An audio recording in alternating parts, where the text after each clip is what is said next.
En un tranquilo suburbio de la ciudad española de Alcázar de San Juan, parecía reinar la armonía. Las calles empedradas, cargadas de historia centenaria, estaban flanqueadas por antiguas mansiones y casas modernas, y sus habitantes llevaban una vida sosegada, disfrutando del clima soleado y de los viñedos que rodeaban sus tierras. A primera vista, nada anunciaba una desgracia.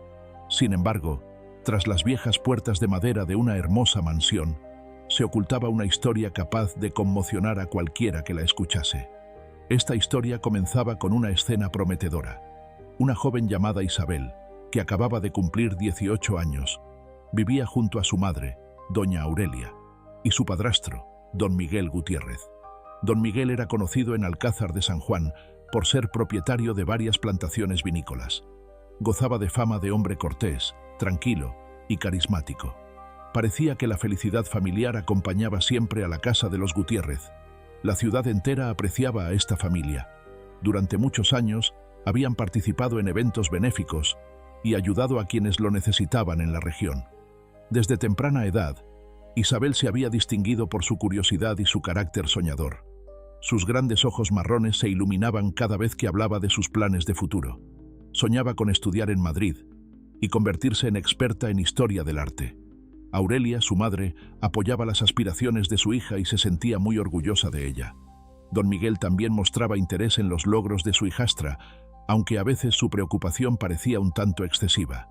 Sin embargo, en un hombre tan enamorado de su familia, ¿quién no disculparía una inquietud exagerada? Pero tras esa aparente armonía se ocultaba una señal alarmante. Poco a poco, los habitantes de la ciudad comenzaron a notar cambios sutiles en el comportamiento de don Miguel. Iba con menos frecuencia a los viñedos y casi dejó de viajar a las provincias vecinas por negocios. Quienes le conocían bien se extrañaban. ¿Cómo podía una persona tan activa, siempre en el centro de todo, volverse de pronto tan distante? Dentro de la casa de los Gutiérrez, el ambiente también cambiaba. Isabel sentía cada vez con más intensidad que la mirada de su padrastro se posaba en ella más tiempo del habitual. Al principio, lo atribuía a su afán de protección, pero pronto comprendió que esa preocupación se transformaba en algo distinto. Don Miguel empezó a interrogarla con demasiados detalles sobre sus planes para la tarde, sobre sus amistades, sus estudios. Incluso en ocasiones aparecía en su habitación sin llamar a la puerta. Isabel, que no quería preocupar a su madre, evitaba de forma delicada quedarse a solas con él, pero aquello no hacía más que acrecentar la insatisfacción de su padrastro. La joven empezó a sentir miedo, aunque ni ella misma terminaba de entender qué era exactamente lo que estaba brotando en el interior de Miguel. Mientras tanto, Aurelia seguía convencida de que todo iba bien. Quería a su marido y le agradecía que hubiera aceptado a Isabel como a una hija, pero su confianza ciega se convirtió en la pantalla perfecta para los pensamientos secretos de Miguel. Día tras día, él perdía la cabeza cada vez más por lo que consideraba amor, aunque en realidad era una obsesión enfermiza. Empezó a forzar largas conversaciones con Isabel y mostraba unos celos desmedidos hacia sus amigos. Finalmente, el ambiente en la casa comenzó a llenarse de una tensión soterrada. Sin embargo, nadie en la ciudad podía imaginar las consecuencias a las que llevaría esa obsesión. La inquietud aumentaba como antesala de la tormenta. Aurelia no se daba cuenta de nada, e Isabel tenía demasiado miedo para hablar de la extraña conducta de su padrastro, y si todo se hubiera limitado solo a la tensión. Pero el destino había dispuesto otra cosa. Llegó un caluroso mes de julio. El sol abrasaba los viñedos sin piedad, y dentro de los muros de piedra de la mansión de los Gutiérrez se estaba gestando un auténtico volcán de pasiones. Una noche, cuando Aurelia viajó a la vecina ciudad de Toledo para una reunión de negocios, Miguel apareció de improviso en la habitación de Isabel y, una vez más, inició una conversación extraña sobre lo mucho que se preocupaba por su futuro. La chica se quedó de pie frente a él, escuchando una mezcla incomprensible de amenazas y reproches. De repente, él confesó que desde hacía tiempo sentía por ella algo que sobrepasaba los límites familiares. Isabel se quedó paralizada. Sintió un mareo repentino, intentó negarse y le pidió que parara. Pero los ojos de él expresaban una confusión mezclada con una determinación furiosa. Le suplicaba que le diera una oportunidad. Aseguraba que su matrimonio con Aurelia ya era solo una formalidad. Isabel, conmocionada, salió corriendo de la habitación y pasó la noche en vela, atormentada por el miedo. A la mañana siguiente, para no quedarse en casa, se fue con una amiga que vivía en un barrio cercano. Pero Miguel empezó a mostrar una nueva oleada de atención. Le escribía mensajes, la llamaba, se plantaba en su puerta siempre que tenía un minuto libre. La situación amenazaba con un desenlace terrible. Cuando Aurelia regresó, Isabel no le contó nada, solo le pidió, de manera enigmática, que viajaran juntas unos días a Valencia. Aurelia aceptó, esperando que un cambio de ambiente les sentara bien a ambas. Pero Miguel se horrorizó al comprender que podía perder al objeto de su obsesión. Tras una semana de tensión, Miguel se decidió a tomar medidas desesperadas. Había planificado en su interior deshacerse del obstáculo. Su esposa había pasado a ser una carga para él, pues la veía como un impedimento para la hipotética unión con Isabel. En su febril imaginación, se formó la idea de que, si Aurelia desaparecía, Isabel se volvería hacia él, ya que sería su único apoyo. Una locura que eclipsaba cualquier rastro de moral y de sensatez. Una noche, cuando Aurelia descansaba después de cenar, Miguel fingió querer hablar sobre los planes de futuro para la familia. Ella le sonrió con confianza y lo invitó a tomar té, pero él, con falsa ternura, le ofreció vino tinto. Por desgracia, la mujer no se dio cuenta de que su marido había vertido en su copa una sustancia venenosa que había adquirido previamente de un dudoso boticario en otra región. Cuando Aurelia sintió de pronto un agudo dolor en el pecho y perdió el conocimiento, Miguel llamó a emergencias, haciéndose pasar por un marido inconsolable. Los médicos hicieron todo lo que pudieron, pero era demasiado tarde. La muerte de Aurelia se consideró una trágica coincidencia, un presunto ataque al corazón a causa de agotamiento físico. Es difícil describir el dolor que se abatió sobre la casa de los Gutiérrez y sobre la propia Isabel. Estaba destrozada por la pena. Solo la sostenía su amiga, que acudió para compartir su duelo. Miguel, entretanto, fingía ser el viudo afligido a la perfección. En el funeral lloró frente a todos, diciendo que Aurelia era la mujer de su vida. Los vecinos de la ciudad le compadecían a él y a la joven Isabel, sin sospechar la farsa que escenificaba el propietario de los viñedos. Sin embargo, la muerte de Aurelia despertó una serie de sospechas. En Alcázar de San Juan vivía un inspector llamado Domingo Ortega. Su mente perspicaz y su larga experiencia le indicaban que había detalles en esta tragedia que no encajaban con la imagen de un infarto normal. El inspector recordó que no hacía mucho. Miguel Gutiérrez había actuado de forma sospechosa. En una de las farmacias, semanas antes de la muerte de su esposa, al parecer había comprado fármacos de alta toxicidad. Aquello sonaba como una señal de alarma. El inspector Domingo empezó a interrogar a los amigos más cercanos de la familia. A muchos les hacía preguntas sencillas, intentando componer el rompecabezas de lo ocurrido. La gente, que respetaba a Miguel, lo defendía, pero mencionaba que últimamente no se veía a la pareja en los eventos de la ciudad. Era como si él la evitara. Al oír esto, Domingo profundizó más en la investigación, y cuanto más hurgaba, más convencido estaba de que Miguel había estado ocultando algo desde el principio. Un par de semanas después, Isabel empezó a notar que Miguel se comportaba cada vez con mayor insistencia, rogándole que se quedara en casa y no se marchara a Madrid. Le prometía todo lo que ella quisiera con tal de que permaneciera a su lado. En esas conversaciones había un tono sombrío y una pasión tensa. Ella se horrorizaba ante aquellas propuestas e intentaba distanciarse, pero él amenazaba con que no permitiría su partida si no aceptaba sus atenciones. Al final, el miedo que Isabel sentía hacia su padrastro pudo más que la pena. Reunió el valor suficiente y trató de contarle sus dudas a su amiga, quien la convenció de acudir a la policía. Y así llegó el día en que la joven, incapaz de soportarlo más, se presentó en la comisaría, suplicando entre lágrimas que la escucharan. El inspector Domingo Ortega tomó su declaración con la máxima seriedad. Al enterarse del comportamiento extraño de Miguel ya en vida de Aurelia, recordó cómo un boticario de otra provincia había hablado de un misterioso comprador de un extracto venenoso. Ortega concluyó que la muerte de Aurelia difícilmente podría haber sido natural. Pero no bastaba con intuirlo. Hacía falta una base de pruebas. Para inculpar a Miguel se necesitaban pruebas periciales. El inspector ordenó practicar una nueva autopsia al cuerpo de Aurelia. Los resultados fueron impactantes. Se encontraron en el organismo de la mujer rastros de una toxina poco común, sin aplicaciones médicas. Domingo ya no dudaba. Miguel había asesinado a su esposa. Ahora, la prioridad era llegar a la verdad y proteger a Isabel, que se convertía en la próxima víctima potencial. El inspector obtuvo una orden de registro de la mansión.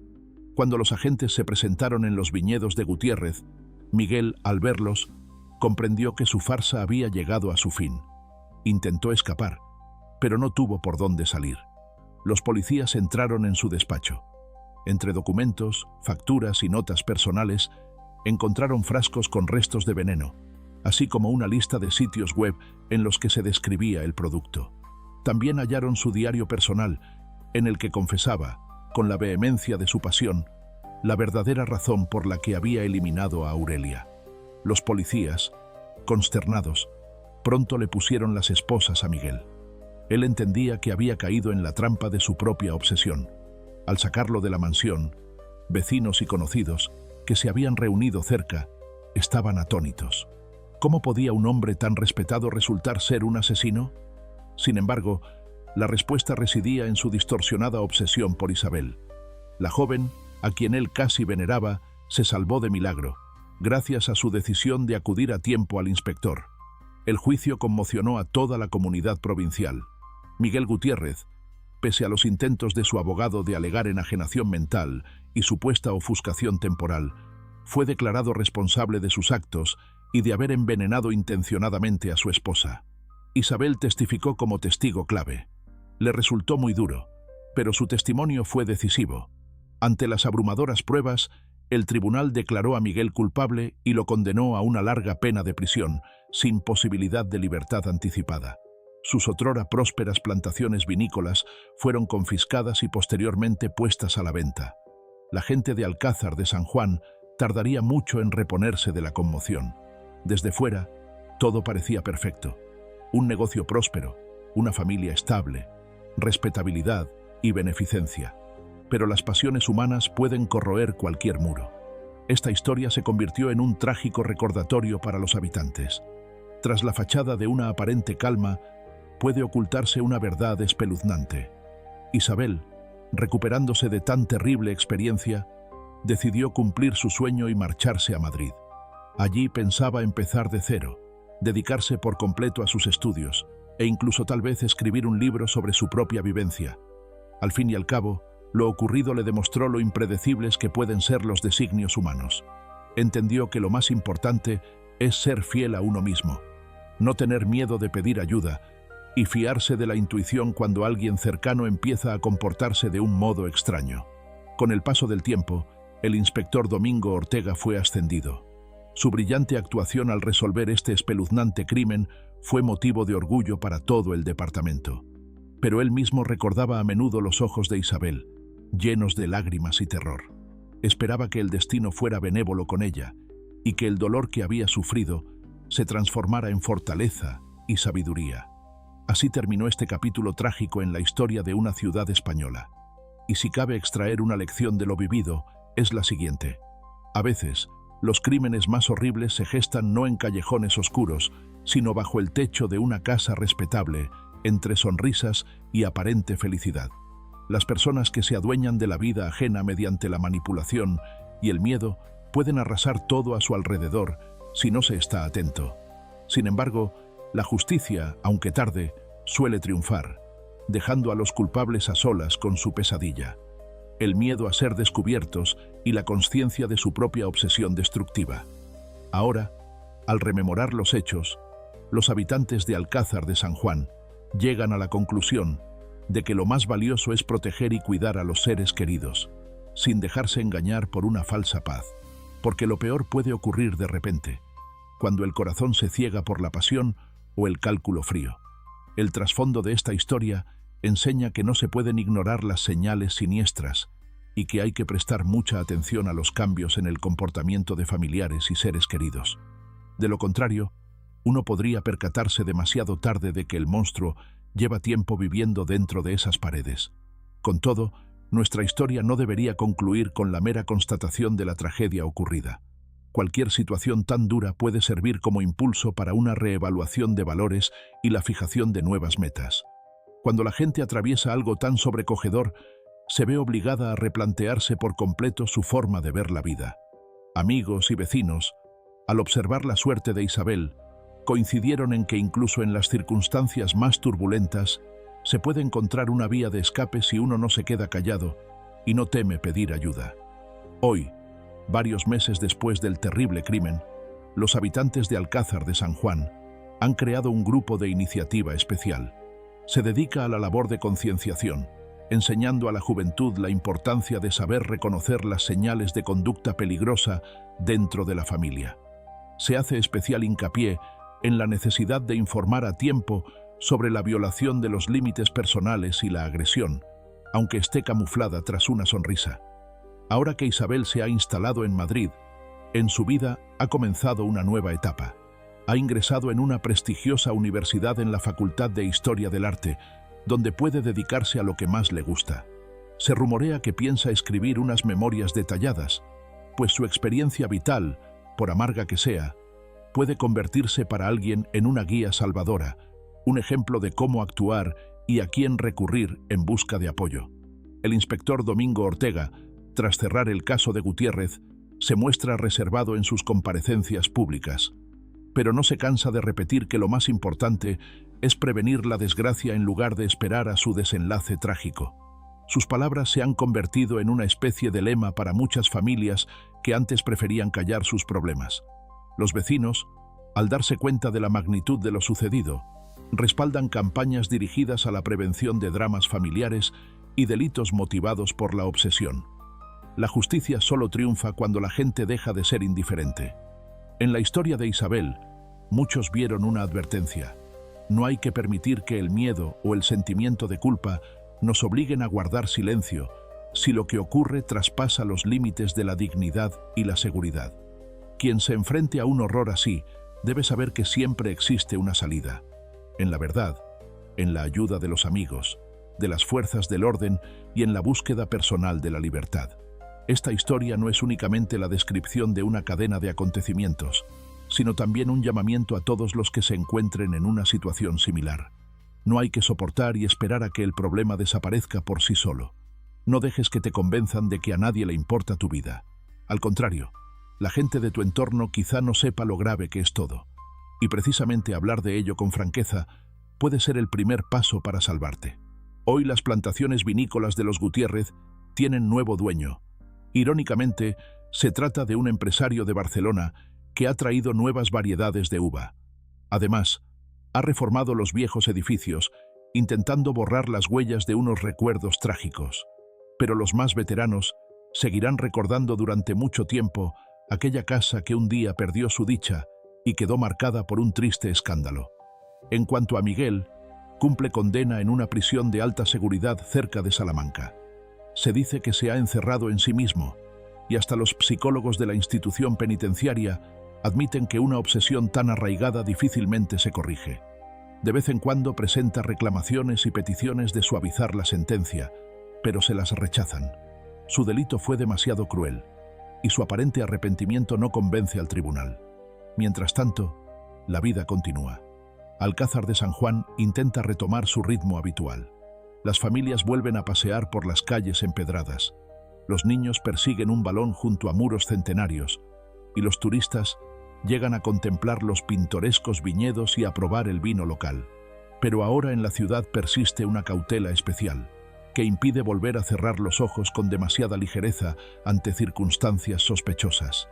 Tal vez esa sea la mayor transformación que trajo la tragedia, la conciencia de que la indiferencia a menudo conduce a consecuencias horribles.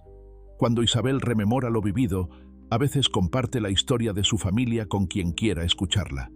A ella misma le recuerda lo importante que es percibir y valorar cualquier pequeña señal de peligro.